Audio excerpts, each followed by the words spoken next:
Bom dia, José Rodrigues dos Santos. Contas bem feitas? São 20 já? 20 livros Não é 21? escritos? O 21, muito bom dia. Este é o 21. O próprio já perdeu a conta. Mágico de Auschwitz conta uma história inspirada em factos e personagens reais que transporta os leitores para o interior de um dos campos da morte do Holocausto. Porquê é que decidiu escrever? Como é que chegou a esta história? Porquê é que decidiu escrevê-la? Foi há 3 anos, fui convidado pelo Luís de Matos para um programa de ilusionismo e então estava lá um judeu, sobrevivente de Auschwitz, com 90 anos, agora já tem 93, que se tornou ilusionista em Auschwitz. E depois começámos a conversar.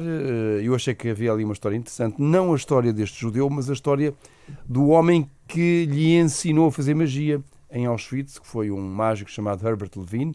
Na altura era conhecido como o Grande Nivelli, era um mágico importante e que escapou a Auschwitz justamente fazendo magia.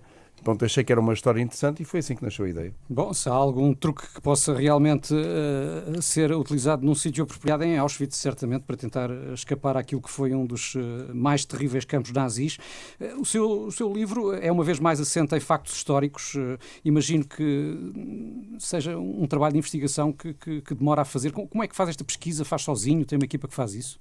Não faço sozinho, portanto, comecei a pegar em documentação, sobretudo falei com este sobrevivente, falei com mais outros 2 sobreviventes que estiveram com ele também, em Auschwitz, e comecei a ler muita documentação e há muito trabalho feito, talvez o mais avançado, é feito, obviamente, por historiadores israelitas, com muitas entrevistas a sobreviventes, e, portanto, isso permitiu-me reconstruir Auschwitz até de uma maneira um pouco diferente, porque o que eu encontrei na realidade de Auschwitz é um pouco diferente daquilo que nós imaginamos. Em que sentido? Tinham aquele lado de horror absoluto que é pior do que nos é contado e depois tinha, paralelo a ele, um lado de vida quase normal. Tinham, por exemplo, havia uma piscina para os prisioneiros, que era uma coisa que nós nunca ouvimos relatado, de facto. Falar nisso, não é? Há um aspecto que é muito interessante com o qual eu me cruzei, foi com aquela ideia que nós temos, obviamente, de que os SS, que eram as guardas que faziam a gestão dos campos de concentração, que seriam os psicopatas e tal, não é todo verdade. Muitos sobreviventes falam que eram pessoas absolutamente normais. O que se passava é que eles acreditavam na sua ideologia.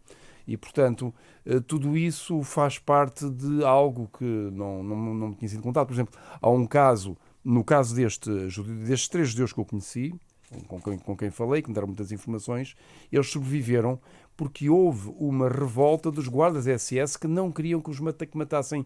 Mas isso também não contribui para limpar, de certa forma, a imagem que todos temos do Holocausto? Isso contribui. Eu acho que nós temos é que explicar o que aconteceu. Sim. E o que eu quis fazer um livro que não fosse um livro ideológico, fosse um livro que explicasse sem dramatizar. Aquilo é suficientemente dramático, sem inventar drama. Mostrar exatamente o que aconteceu. E como eu disse, há uma parte que é pior do que nos é contado.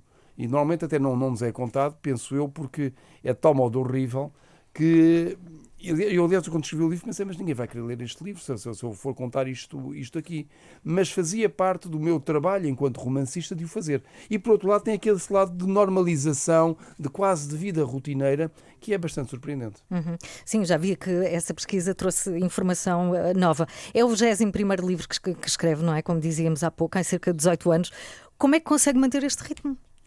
Eu sempre escrevi sempre trabalhei muito depressa e, portanto, isso ajuda-me. Eu escrevo 10 páginas por dia, portanto, num mês, 30 dias, dá 300 páginas, portanto, não é assim... Mas esse matemática é 10 por dia mesmo? Sim, quer dizer, haver dias que no fim de semana, por exemplo, não trabalho, portanto, acaba por ser 20 dias que eu faço. Mas, portanto, durante o inverno, olha, quando começa agora a chover, é a altura ideal para começar a escrever. E é fácil, 10 páginas por dia? Em quanto tempo? E vocês vão compreender isto que eu estou a dizer. Eu sou jornalista desde os meus 16 anos.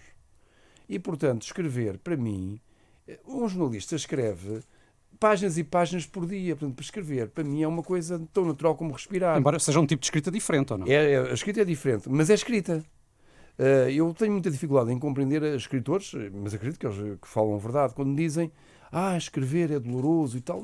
A folha em branco, não é? Para escrever é como respirar, é uma coisa natural. Acredito que já possa viver da escrita. Porquê é que continua a trabalhar todos os dias?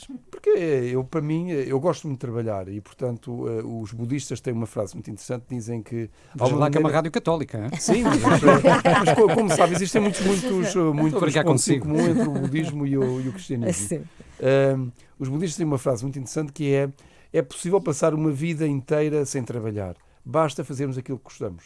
E, portanto, é isso que eu faço. Eu faço o que gosto e é por isso que continuo E a faz fazer. bem, e faz bem. José Rodrigues dos Santos, obrigada por ter vindo aqui obrigado. É esta preciso manhã. dizer que o segundo volume chega em novembro. O segundo volume uma do semana. mágico. Sim, Está desta confirmado? história. 10 páginas Está por Se dia. não houver dá-se. convidamento. Se não houver Covid. Obrigada.